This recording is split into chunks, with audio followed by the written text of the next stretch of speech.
मेरी माताएं बहनें, मैं पिछले 3 दिन से खजूरी खास से लेकर मुस्तफाबाद, उसके बाद चांदबाग और कल शाहीन बाग में रात में 3 बजे तक मैं लोगों के बीच में थी। अभी कांति नगर में होकर आ रही हूँ और मैं एक ही बात सर्वप्रथम करूंगी कि मैं माता बहनों के इस जज्बे को प्रणाम करती हूँ, सलाम करती हूँ कि आप एक शिद्दत के साथ यहाँ पर बैठे हुए हैं और अपने अधिकारों की लड़ाई लड़ने के लिए एक अहिंसावादी आंदोलन के रूप में आज आप मैदान में उतरने का आज आपने काम किया है। मैंने 2.5 साल की उम्र से बोलना शुरू किया और 2.5 साल की उम्र से लेकर आज तक अपने पिता राजेश राजपूत जी की उंगली पकड़कर देश भर के राजनीतिक, सामाजिक और धार्मिक क्षेत्रों के बड़े बड़े मंचों से मैंने हजारों जनसभा रैलियों को संबोधित किया है। मुझे बड़े बड़े मंचों से बोलते हुए आज लगभग 23 साल से ज्यादा हो गए हैं और मैं बताना चाहती हूँ कि मैं कोई राजनीतिक बात करने के लिए नहीं आई हूँ। वैसे मैं कांग्रेस की 135 साल के इतिहास और वर्तमान की सबसे कम उम्र की राष्ट्रीय स्टार प्रचारक हूँ, मगर कांग्रेस की स्टार प्रचारक होने के नाते आज यहाँ नहीं आई हूँ। यहाँ विश्व शांति मानव एकता मिशन की मुख्य संयोजिका के रूप में यहाँ आई हूँ। यहाँ एकता का पैगाम लेकर आई हूँ, भाईचारे का पैगाम लेकर आई हूँ, समरसता का पैगाम लेकर आई हूँ, सद्भावना का पैगाम लेकर आई हूँ। हिंदू, मुस्लिम, सिख, ईसाई आपस में भाई भाई के नारे को बुलंद कराने के लिए आज यहाँ पर आई हूँ। आज मोदी सरकार के कान खोलने के लिए यहाँ पर आई हूँ, क्योंकि मोदी सरकार की तरफ से बड़ी बड़ी बातें की गई। आज देश का नागरिक देश में सुरक्षित महसूस कर रहा है। क्यों? क्योंकि उससे कहा जा रहा है कि एक ऐसा कानून लाया जाएगा कि आपसे नागरिकता के प्रमाण आपसे मांगे जाएंगे। अरे तुम्हें शर्म आनी चाहिए कि आज हिंदुस्तान का नागरिक हिंदुस्तान में असुरक्षित है। अरे अल्पसंख्यक, बहुसंख्यक, दलित, पिछड़े, आदिवासी, किसान ने वोट किया था, नरेंद्र मोदी जी को पीएम बनाया था, तो क्या इसलिए बनाया था कि नागरिकता के प्रमाण आप हमसे मांगेंगे? आज साधना भारतीय समझाने के लिए आई है कि मोदी जी के शासन में सीएए लागू होने से पाकिस्तान, अफगानिस्तान और बांग्लादेश के अल्पसंख्यक बिना किसी डॉक्यूमेंटेशन के भारत की नागरिकता ले सकेंगे, मगर भारत की नागरिकता लेने के लिए भारत के अल्पसंख्यक और बहुसंख्यक दोनों को अपने बाप दादा के जन्म स्थानों सहित अनेक सबूत सत्यापित कराने होंगे। और अगर भारत के अल्पसंख्यक के साथ साथ बहुसंख्यक यानी दलित, पिछड़े, गरीब, आदिवासी अपने बाप दादा के जन्म स्थानों सहित अनेक सबूत सत्यापित नहीं करा पाएंगे तो वो भारत की नागरिकता से वंचित रह जाएंगे और चरचर की ठोकरें खाएंगे। अरे नरेंद्र मोदी जी, भारत के बहुसंख्यक और अल्पसंख्यक दोनों ने अपने वोटर कार्ड की आईडी से वोट देकर आपको प्रधानमंत्री पद तक पहुंचाया। हम सालों से सरकारें बनाते आए हैं, कानून बनाने के लिए, रोटी रोजगार पाने के लिए, महिलाओं का सम्मान कराने के लिए हम नेताओं को संसद पहुंचाते आए हैं, मगर मोदी जी आप पीएम बनने के बाद हमसे हमारे नागरिकता के प्रमाण मांगने का काम कर रहे हैं। अरे जब हमने बीजेपी के लिए बटन दबाया तब तक तो वोटर कार्ड के आधार पर हम सब भारत के नागरिक थे, मगर मोदी जी को पीएम बनाने के बाद क्या केवल वोटर कार्ड के आधार पर हम भारत के नागरिक नहीं कहलाए जा सकते क्या? और अगर वोटर कार्ड के आधार पर, केवल वोटर कार्ड के आधार पर हम भारत के नागरिक नहीं कहलाए जा सकते तो मोदी जी, जिस वोटर कार्ड के आधार पर हम ट्रेनों, हवाई जहाजों में सफर कर सकते हैं, जिस वोटर कार्ड के आधार पर हम कोर्ट से जमानत ले सकते हैं, जिस वोटर कार्ड के आधार पर हम मकान, जायदाद, जमीन खरीद सकते हैं, उस वोटर कार्ड के आधार पर, केवल अगर उस वोटर कार्ड के आधार पर हम भारत के नागरिक नहीं कहलाए जा सकते तो मोदी जी उसी वोटर कार्ड से वोट पाकर जो सरकार बनाई है उसे निरस्त करने का काम कीजिए।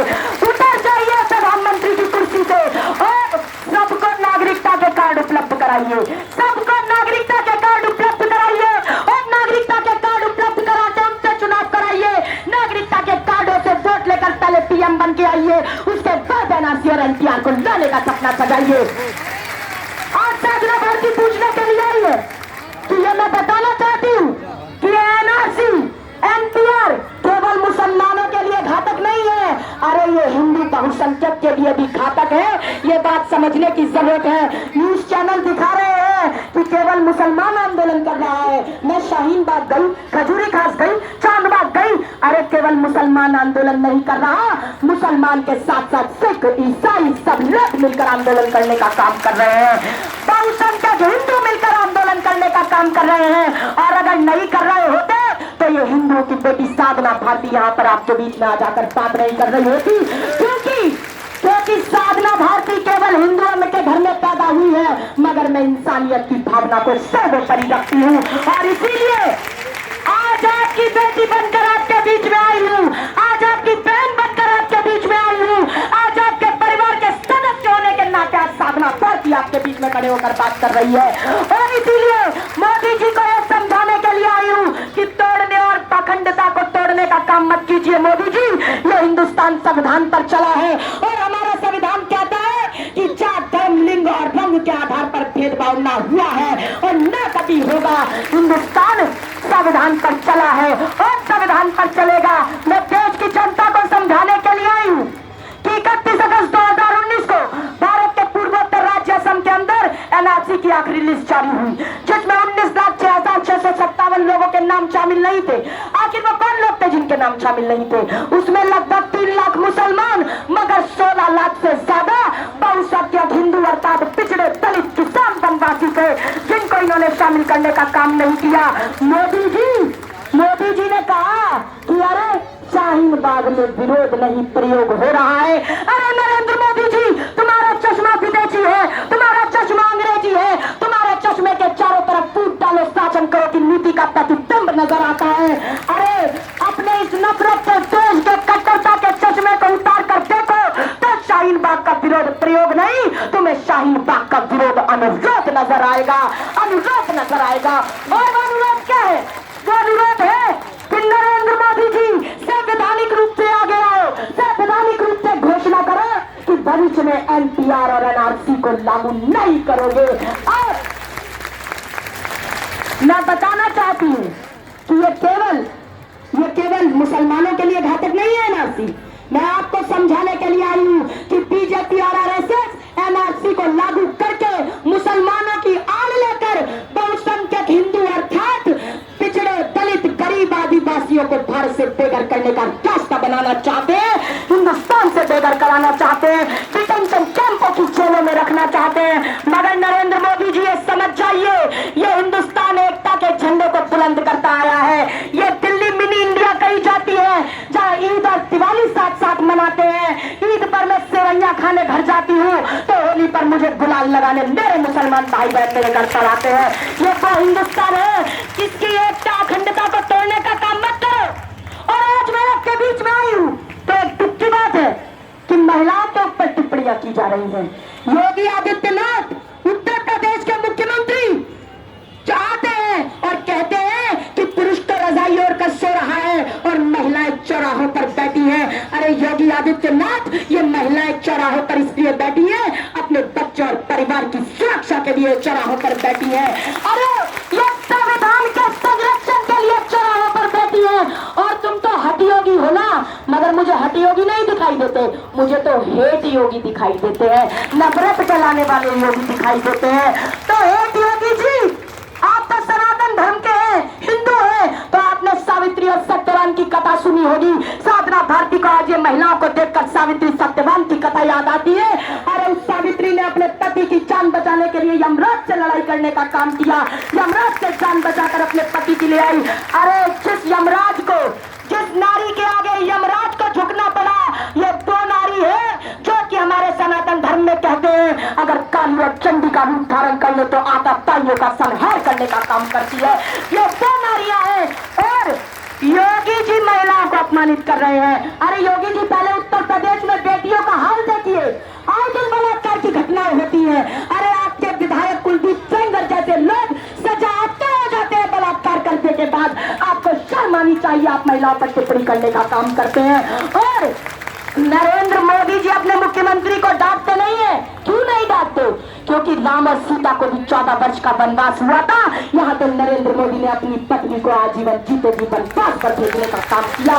ये महिलाओं को अपमानित कराने का काम करते हैं। साधना भारती कहती है अरे नारी परामर्श में मंत्री, गृह कार्य में दासी, धर्म कार्य में धर्म पत्नी, इसने करते हुए माता विलास में रंभा और क्रीड़ा में मित्र का स्थान रखती है। ऐसी नारी को अपमानित किया जाता है। नारी का सम्मान होना चाहिए। जो व्यक्ति नारी का सम्मान नहीं कर सकता वो अपनी माँ, बहन और बेटी के साथ साथ भारत माता का भी सम्मान नहीं कर सकता। भारत माता का भी सम्मान मुसलमान नहीं कर सकता। और इसीलिए आज आप ही से पूछती हूँ, आप देख रहे होंगे टेलीविजन, क्या चल रहा है? शाहीन बाग चल रहा है, हिंदू मुसलमान चल रहा है, मगर क्या देश की स्थिति क्या है? आज देश, दिल्ली और मीडिया में बुनियादी समस्याओं पर चर्चा नहीं हो रही, शिक्षा और स्वास्थ्य पर चर्चा नहीं हो रही, महिलाओं छात्र छात्राओं की सुरक्षा पर चर्चा नहीं हो रही, अरे रोटी कपड़ा मकान दुकान पर चर्चा नहीं हो रही, प्याज डीजल पेट्रोल गैस सिलेंडर के दाम पर चर्चा नहीं हो रही, कुल मिलाकर इंसानियत और इंसान पर चर्चा नहीं हो रही। अगर देश, दिल्ली और मीडिया में चर्चा हो रही है तो हिंदू और मुसलमान पर चर्चा हो रही है, अरे नागरिकता के प्रमाणों पर चर्चा हो रही है, बाप दादा के जन्म स्थानों पर चर्चा हो रही है, पहनावे पर चर्चा हो रही है, अरे नस्लों पर चर्चा हो रही है। तो करोड़ों का सूट बूट पहनने वाले हमारे प्रधानमंत्री नरेंद्र मोदी जी ने कहा, मैं तो पहनावा देखकर लोगों को पहचान लेता हूँ। भाजपा के नेता कैलाश विजयवर्गीय ने कहा, मैं पोहा खाने के तरीके से लोगों को पहचान लेता हूँ। तो क्या अब भारत में नागरिकता की पहचान अम्बेडकरवादी नहीं करेंगे, गांधीवादी नहीं करेंगे, तो क्या भारत में नागरिकता की पहचान ये पोहावादी करेंगे? क्या ये नफरतवादी करेंगे, ये कट्टरतावादी करेंगे? अरे तुम हमें हमारी पहचान मत याद दिलाओ, क्योंकि ये माताएं बहनें या चौराहे पर बैठी हैं तो ये बताने के लिए बैठी हैं कि हिंदुस्तान की पहचान किसी पहनावे से नहीं, हिंदुस्तान की पहचान हिंदू मुस्लिम सिख ईसाई की एकता में छुपी हुई है। और आज यही समझाने के लिए आई हूँ, दिल्ली में घूमती हूँ, कांग्रेस के लिए जब प्रचार कर रही थी अभी, तो कई बार सीलमपुर में आना हुआ, देखा मैंने जगह जगह पर लोग बैठे हुए हैं, बड़ी पतली पतली गलियां होती हैं दिल्ली की। तो बताना चाहती हूँ, मान लीजिए सकरी गली है, वन में है, यानी एक ही आदमी जा सकता है और एक ही आदमी आ सकता है। समझ जाइए, इस तरफ से राजा जा रहा है, उस तरफ से सांड आ रहा है, तो क्या राजा सांड से कहेगा, सांड तू हट, मैं यहाँ का राजा? अगर सांड से राजा ऐसा कहेगा तो सांड कहेगा, अच्छा तू राजा तो मैं महाराजा, आजा बजा दूंगा तेरा बाजा। तो या तो राजा गांधीवादी बन के चुपचाप चबूतरे पे खड़ा हो जाए या गली से पीछे हट जाए, क्योंकि वो तो राजा है ना भाई, वो तो गांधीवादी है। इसी तरह आंदोलन करते वक्त, आंदोलन करने से पहले, आंदोलन करने के बाद, सुबह नौकरी पे जाने के समय, घर में मंडी में सब्जी खरीदते वक्त बहुत से लोग सांड बनकर टकराने के लिए आपसे आएंगे, मगर आप ध्यान रखना, आप राजा के बेटे हो, गांधीवादी हो, हमें किसी से टकराना नहीं है।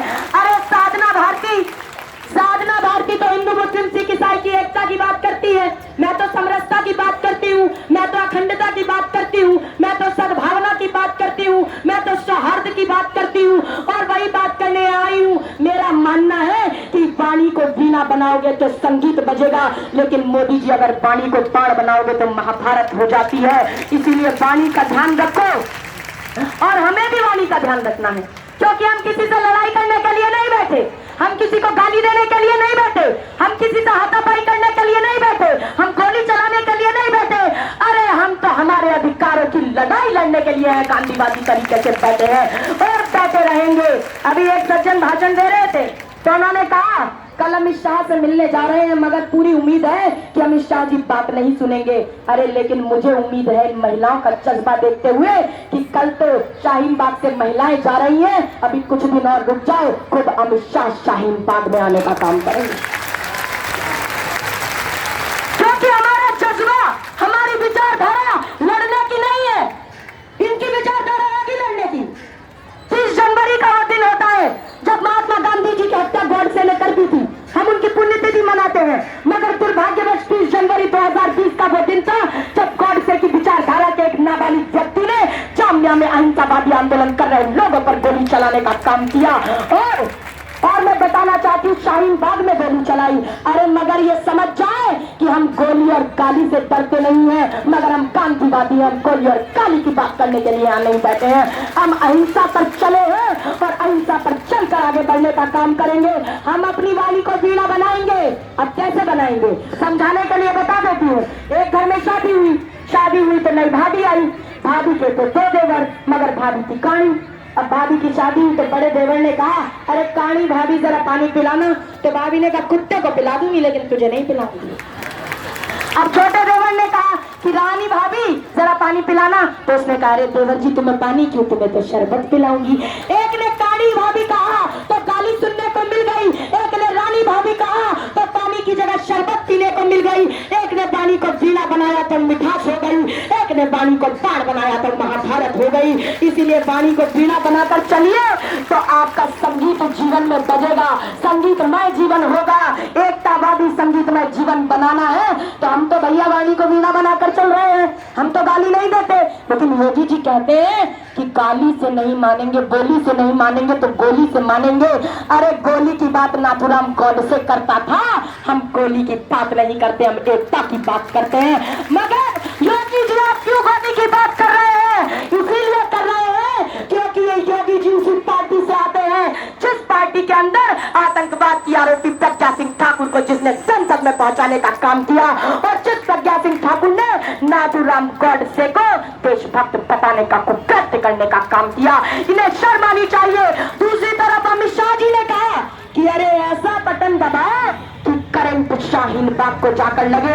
अरे एक परिवार का मुखिया जब परिवार चलाता है तो वो चाहता है कि मेरे परिवार का प्रत्येक सदस्य सही सलामत रहे, उसको कोई आंच ना आए, वो सुरक्षित रहे। ये कैसा मुखिया है हमारे परिवार का जो हमारे देश के हिस्से को करंट लगाने की बात करता है? इन्हें शर्म आनी चाहिए। आज ये देश को तोड़ने की बात करते हैं। साधना भारती पूछना चाहती है कि आंखों के आगे सत्य मिटा जाता है, भारत मां का सिर झुका जाता है, क्या पुनः देश टुकड़ों में बढ़ जाएगा? क्या सबका चौड़ित पानी बन जाएगा? कब तक मोदी की माया चलने देंगे? कब तक बेगुनाहों को मरने देंगे? कब तक नफरत को पलने देंगे? अरे संविधान का अपमान सहेंगे कब तक? ये सब फिल्मपुर वाले चुपचाप रहेंगे कब तक? आखिर सब्र और सहने की भी सीमा होती है। बांध टूटता धीरज का जब अति होती है, अति होने पर पिल्ला और परिवर्तन होता, तब नई सुबह की नई सृष्टि का सृजन होता। आज जनता में ज्वार उठा है, हर यौवन ललकार उठा है, मातृभूमि के कड़कड़ से तिलक तो हुंकार उठा है। ओ नादान देशवादी है, तुम अपनी आंखें खोलो, अपने पैरों आंख कुलाड़ी नहीं चलाओ, लोकतंत्र अनमोल ना इसका मोल लगाओ। जब तक गंगा की धारा सिंधु में ज्वार अग्नि में जलन सूर्य में तपन तेज है, तब तक एनआरसी और एनपीआर लागू करा लोगे ये मत समझो। इस जनता और इस जनता की बेटी साधना भारती का हाथ झुका लोगे ये मत समझो, हाथ झुका लोगे ये मत समझो। आज साधना भारती ये बताने के लिए आई है कि नफरतों का असर देखो, जानवरों का भी बंटवारा हो गया, गाय हिंदुओं की हो गई और बकरा मुसलमानों का प्यारा हो गया। अरे मंदिरों में हिंदू, गिरजाघरों में ईसाई, गुरुद्वारों में सिख, तो मस्जिदों में देखे मुसलमान। ये सोचकर हुई परेशान कि कहाँ मिलेंगे इंसान। ये पेड़ पौधे, ये पत्ते, ये शाखाएं परेशान हो जाए, अगर परिंदे भी हिंदू और मुसलमान हो जाए। सूखे मेवे भी ये देखकर हैरान हो गए, न जाने कब नारियल हिंदू और खजूर मुसलमान हो गए। अरे न मंदिरों को जानते हैं, न मंदिरों को जानते हैं, न मस्जिदों को जानते हैं, न शिवालयों को जानते हैं। जो भूखे पेट होते हैं वो बस निवालों को जानते हैं, बस निवालों को जानते हैं। अंदाज जमाने को खलता है कि साधना भारती का चिराग हवा के खिलाफ क्यों जलता है। अरे मैं अमन पसंद हूँ, मेरे शहर में दंगा रहने दो, मेरी छत पे भारत का तिरंगा रहने दो। ये जिस तरह से लाल और हरे में हिंदू मुसलमानों को बांट रहे हैं, कहीं ऐसा ना हो जाए सारी सब्जियां हिंदू और मुसलमान हो जाए। अगर सब्जियां हिंदू और मुसलमान हो जाएंगी तो क्या टमाटर, गाजर और चुकंदर जैसी सब्जियां ही हिंदू गृहणियां पकाएंगी? मैं तो ये सोचकर परेशान हो जाती हूँ, परम आदरणीय परवेश जी, मैं तो ये सोचकर परेशान हो जाती हूँ कि ये बेचारा तरबूज कहाँ जाएगा? ये तो अंदर से हिंदू और बाहर से मुसलमान ही कहलाएगा। अरे संगत का असर होता है सब्जियों के साथ साथ। ये पेड़ पौधे भी अगर हिंदू और मुसलमान हो जाएंगे तो क्या हरे पेड़ पौधों से ऑक्सीजन लेने हम हिंदू नहीं जाएंगे? क्या हरे पेड़ पौधों पर लगने वाले लाल फलों और फूलों को मुसलमान हाथ नहीं लगाएंगे? क्या प्रकृति और कुदरत के द्वारा बनाए गए इस एकता के बंधन को ये कोई भी कट्टरपंथी तोड़ पाएंगे? अरे इन कट्टरपंथियों के आका का भी सर झुकाएंगे जब हम एक साथ मिलकर धर्मनिरपेक्षता के झंडे को बुलंद कराएंगे। और इसीलिए आज आपको समझना होगा, ये भारतीय जनता पार्टी की सरकार पहली बार ऐसा नहीं कर रही है।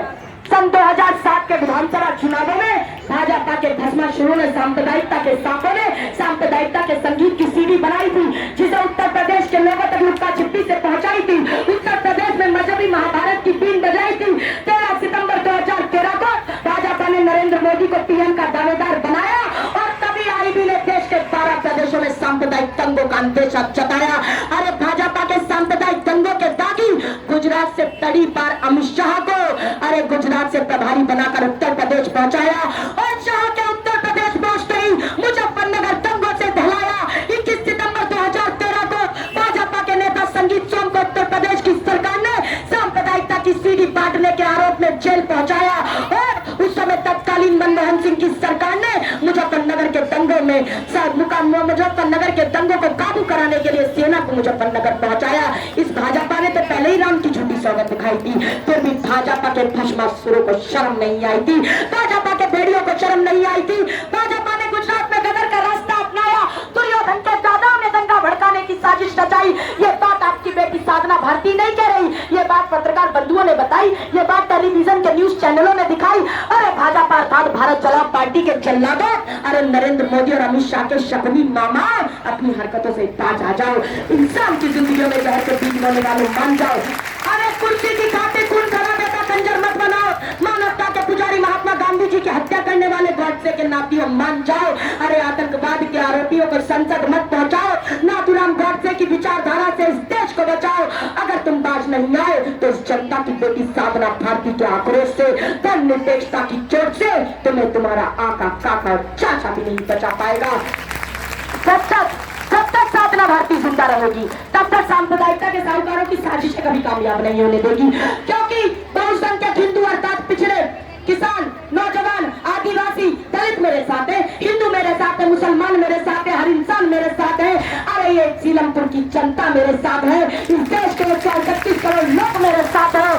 जो वर्षों से हिंदू, मुस्लिम, सिख, ईसाई आपस में भाई भाई के नारे को बुलंद कराते आ रहे हैं और प्रधानमंत्री मोदी जी से मनोहार लगा रहे हैं कि नरेंद्र मोदी जी उठो, जागो और जगाओ। अरे जरा चलकर हम इन अल्पसंख्यक हिंदू अल्पसंख्यकों की और बहुसंख्यक हिंदुओं की बात को समझ जाओ और एनपीआर और एनआरसी के हौवे से इस देश को बचाओ, इस देश को बचाओ। आज आपकी बेटी साधना भारती केवल इतना कहने के लिए आई है कि एक तालाब किनारे खड़ी इमारत में लग रही थी आग, मच गई अफरा तफरी और भागम भाग। सबने वो किया जो था जिसकी पहुंच में। एक चिड़िया भी डाल रही थी पानी भरकर अपनी चोंच में। एक कौवे ने कहा, बहन तू सुई की नोक से समस्या का ताला खोल रही है, तू तो पत्तों के बाट से पहाड़ तोड़ रही है, तेरी चोंच में जितना पानी आएगा उससे तो आग का एक शोला भी नहीं बुझ पाएगा। चिड़िया ने कहा, भाई मैं तेरी बात मानती हूँ, अपने चोंच के सामर्थ्य को भी पहचानती हूँ, लेकिन मैं तो केवल इतना ही जानती हूँ कि जिस दिन इस घटना का इतिहास लिखा जाएगा मेरा नाम आग लगाने वालों में नहीं, आग बुझाने वालों में लिखा जाएगा, आग बुझाने वालों में लिखा जाएगा। और आपकी बेटी साधना भारती तो हमेशा सांप्रदायिकतावादियों के खिलाफ बोलती आई है, धर्मनिरपेक्षता के झंडे को मजबूत करने के लिए अपनी आवाज को उठाती आई है। और इसीलिए आज पूछना चाहती हूँ, बहुत बड़ा आंदोलन चल रहा है ना देश में, सीए, एनआरसी और एनपीआर को लेकर। आप भी कितने दिनों से बैठे हैं ना यहाँ। एक आंदोलन किया था अन्ना जी ने भ्रष्टाचार के खिलाफ, तब आपको याद होगा बाबा रामदेव भी कूद पड़े थे आंदोलन में। आज क्यों नहीं आए, कहीं दिखाई नहीं देते बाबा रामदेव। कहाँ गए बाबा रामदेव? कहते थे काले धन लेकर आएंगे, विदेशों से लाए क्या काला धन, आजकल नजर नहीं आते, कहाँ गए? ऐसा लगता है बैठे बाबा रामदेव बाजार में और लिए दुकान सजाए कि काला धन गया भाड़ में, अब बस तेल साबुन ही बिक जाए। अब तेल साबुन बेचने की दुकान लगा कर बैठे हैं। उन्हें अब कोई मतलब नहीं काले धन से, उन्हें कोई मतलब नहीं एनआरसी और एनपीआर को लेकर आज जो देश का आवाम सड़कों पर उतरा हुआ है, क्योंकि वो बाबा नहीं व्यापारी है। और ऐसे ही व्यापारियों का साथ देने का काम तो इस मोदी सरकार ने हमेशा करने का काम किया है। ये सरकार किसानों की नहीं सुनती, महिलाओं की नहीं सुनती, किसानों पर गोलियां चलाती है, महिलाओं को अपमानित करती है, अभद्र टिप्पणियां करती है। और ये सरकार कहती थी, मोदी जी ने कहा था ना, जब मैं आऊंगा तो 15 से 20 लाख रुपए सबके अकाउंट में आ जाएंगे। आ गए क्या किसी के अकाउंट में 15 से 20 लाख रुपए? अरे 15 से 20 लाख रुपए तो छोड़ो, 15 से 20 रुपए तक नहीं आए। अगर आए तो महिलाओं की आंखों में आंसू आए, किसानों की आंखों में आंसू आए, नौजवानों की आंखों में आंसू आए। इन्होंने प्रतिवर्ष 2 करोड़ लोगों को रोजगार देने का वादा किया, मगर 2 करोड़ लोगों को रोजगार देना तो दूर, नोटबंदी करके लोगों के हाथ से रोजगार छीनने का काम इस सरकार ने किया। याद होगा नोटबंदी में लंबी लंबी लाइनों को लगाया था। अरे कितने महिलाओं और बच्चों को बेमौत मरवाया था, लेकिन नरेंद्र मोदी जी की आंख में एक आंसू नहीं आया और इनकी आंख में आंसू नहीं आएगा, क्योंकि ये वो व्यक्ति हैं जिन्होंने नोटबंदी के समय अपनी राजनीति भुनाने के लिए अपनी बूढ़ी माँ को भी बैंक की लंबी लाइन में खड़ा करने का काम किया था। अरे ये क्या महिलाओं का सम्मान करेंगे? अरे महिलाओं का सम्मान करना इन्हें सिखाना पड़ेगा। और इसीलिए आज महिलाएं यहाँ बैठी हुई है। ये महिलाएं कह रही है कि हम तब तक नहीं उठेंगे जब तक मोदी जी एनआरसी और एनपीआर को वापस लेने की घोषणा नहीं करेंगे। और साधना भारती आश्वस्त करती है कि मैं दिल्ली के कोने कोने में एनआरसी को लेकर जा रही हूं, और जब सीलमपुर के लोग मुझे आवाज लगाकर बुलाएंगे तो आपकी आवाज की लौ को लावा बनाने के लिए आपके बीच में जरूर आऊंगी। और इसीलिए ये सीलमपुर है, फैक्ट्रियां हैं, दुकानें हैं, मकान है, किसी की परचून की दुकान है, किसी के घर के नीचे फैक्ट्री चल रही है, फैक्ट्री में मजदूर काम कर रहे हैं। सीलिंग की कि नहीं की मोदी ने? क्या सीलिंग करने का काम किया इन्होंने? कैसी सीलिंग करने का काम किया इन्होंने? और जब इनसे पूछा गया तो मोदी जी ने कहा, अरे सीलिंग तो हम क्या कह सकते हैं, इस पे तो कोर्ट आदेश करेगा। अरे नरेंद्र मोदी जी, जब अपने सांसदों की सैलरी बढ़वानी होती है तब तो तुम संसद में विधेयक ले आते हो, जब 370 हटानी होती है तब तो तुम संसद में विधेयक ले आते हो, मगर जब फैक्ट्री और दुकानों मकानों की सीलिंग हो रही थी तब तुम विधेयक लाने का काम तुमने क्यों नहीं किया? क्योंकि इनकी नीयत साफ नहीं है, इनकी नीयत केवल सांप्रदायिकतावादी विचारों को चलाने की है। इनके योगी जी कुछ बोलते हैं, मोदी जी कुछ बोलते हैं। जब मैं शाहीन बाग गई तो पत्रकारों ने मुझसे पूछा कि अरे अमित शाह जी तो कह रहे हैं सोचेंगे। अरे मैंने कहा अमित शाह जी सदन में कुछ और कहते हैं, बाहर आके कुछ और कहते हैं। मोदी जी तो 15 से 20 लाख देने की भी कहते थे। अब जनता का विश्वास उठ गया है, जनता जुमलों पर भरोसा नहीं करती, क्योंकि ये लोग जानते हैं कि मोदी जी बहुत बड़े फेंकू बन गए हैं, बस फेंकने का काम करते रहते हैं। और इसीलिए मोदी जी पर हमें जुबान पर भरोसा नहीं। मोदी जी आप यहाँ आने का काम कीजिए, लोगों के बीच में संवैधानिक घोषणा करने का काम कीजिए कि एनआरसी और एनपीआर को लागू नहीं करने का काम करेंगे। और आप जो रास्ता इख्तियार कर रहे हैं बहुसंख्यक हिंदू यानी पिछड़े दलित आदिवासियों को जो आप बेदर करने का रास्ता इख्तियार कर रहे हैं, उस रास्ते को भी अपनाने का काम नहीं करेंगे, क्योंकि ये हिंदुस्तान एकता की बुनियाद पर बना है। इस हिंदुस्तान की पहचान है हिंदू मुस्लिम सिख ईसाई आपस में भाई भाई की पहचान। और पूछते हो इनकी सरकारों को कि बांट दिया इस धरती को, चांद सितारों का क्या होगा? अरे नदियों के कुछ नाम रखे, बहती धारों का क्या होगा? और शिव की गंगा भी पानी है, आबे समझम भी पानी है। अरे पंडा भी पिए, मुल्ला भी पिए, पानी का मजहब क्या होगा? इन फिरका परस्तों से पूछो, क्या सूरज अलग बनाओगे? एक हवा में सांसें सबकी, क्या हवा भी नहीं चलाओगे? और नस्लों का करे जो बंटवारा, नस्लों का करे जो बंटवारा, रहकर को कौम का ढोंगी है। क्या खुदा ने मंदिर तोड़ा था या राम ने मस्जिद तोड़ी है? क्या राम ने मस्जिद तोड़ी है? और सवाल उनसे पूछे जाने चाहिए, मानवता जिसने छोड़ी है।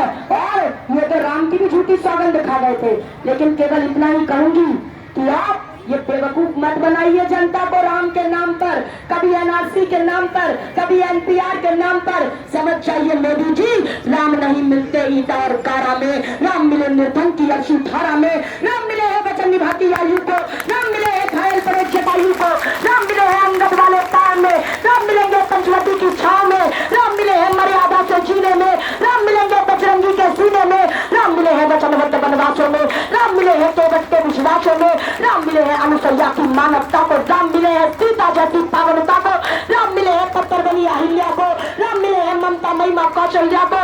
अरे राम नहीं मिलते मंदिर के घेरों में, अरे फेंकू नरेंद्र मोदी जी, राम नहीं मिलते झूठे पादों के घेरों में, क्योंकि राम मिले शबरी के मीठे डेरे में। मैं भी एक सौगंध राम की खाती हूँ, मैं भी गंगा जल की कसम उठाती हूँ। मेरी भारत माँ मेरे लिए महान है, भारत मेरी पूजा है, मेरा धर्म का स्थान है। अरे धर्मनिरपेक्षता मेरे हिंदुस्तान की पहचान है। हिंदू मुस्लिम सिख ईसाई आपस में है भाई भाई, यही मेरे हिंदुस्तान की असली शान है। और इस शान को छीनने का काम मोदी जी आप मत करो। अरे ये आवाम चिल्ला रहा है, आज ये आवाम कह रहा है कि हम अपनी नागरिकता के लिए कागज नहीं दिखाएंगे, हम कागज नहीं दिखाएंगे, क्योंकि हम हमारे पूर्वजों का भी खून इस मिट्टी में मिला हुआ है। हम हिंदुस्तानी हैं और हिंदुस्तानी होने से भी पहले हम इंसान हैं, और इंसानियत की भावना सर्वोपरि है। मोदी जी कम से कम अपने पद की गरिमा का लिहाज करो और एनआरसी और एनपीआर को बर्खास्त करो, इसे लागू मत होने दो। और अंत में इतना ही कहूंगी कि मंदिर में दाना चुपकर चिड़िया मस्जिद में पानी पीती है। अरे दुर्गा माँ की चुनरी को बेगम सलमा सीती है। एक वो रफी था जो महफिल रघुपति राघव गाता था और प्रेमचंद भी बच्चों को ईद कहा सुनाता था। अरे कन्हैया की महिमा सुनाए रसकान सुनाई देता है। और हर हिंदू मुस्लिम में मुझे सबसे पहले इंसान दिखाई देता है। और इंसानियत सर्वोपरि है, सर्वोपरि होनी चाहिए।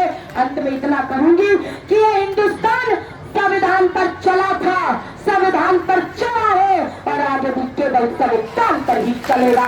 नरेंद्र मोदी जी, ये आपके कहने पर नहीं चलेगा।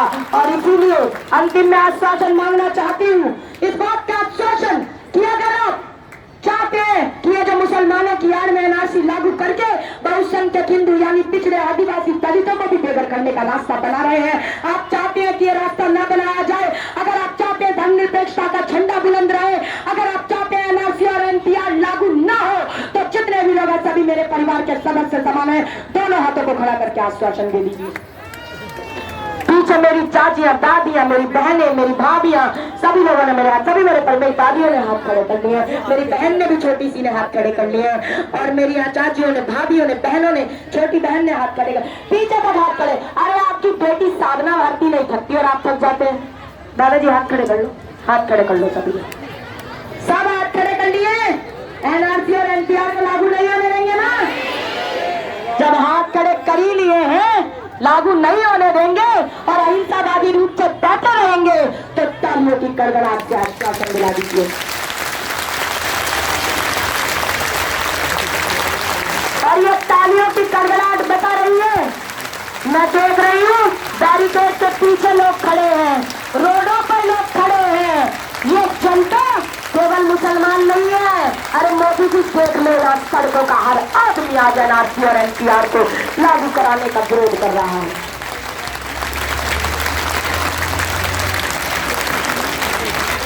ये जो तालियां आज आपने बजाई, ये जीत का आगाज है, क्योंकि हमने अहिंसावादी तरीके से, गांधीवादी तरीके से आंदोलन को आगे बढ़ाया है और हम गांधीवादी तरीके से मोदी जी बैठे रहेंगे और आपकी सरकार को झुकना पड़ेगा, एनआरसी एनपीआर को रद्द करना पड़ेगा। बोलने के लिए बहुत बड़ा शब्दकोश है, बोलने के लिए बहुत बड़ा शब्दकोश है, इतना बड़ा शब्दकोश है कि आज की रात छोटी पड़ जाएगी, मगर अभी 2 कार्यक्रम और करने हैं एनआरसी को लेके, वहाँ के लोगों का भी प्रोत्साहन बढ़ाने जाना है। मुझे डॉक्टर परवेज मियाँ जी ने कल कहा कि साधना जी आप मुस्तफाबाद के चली गई।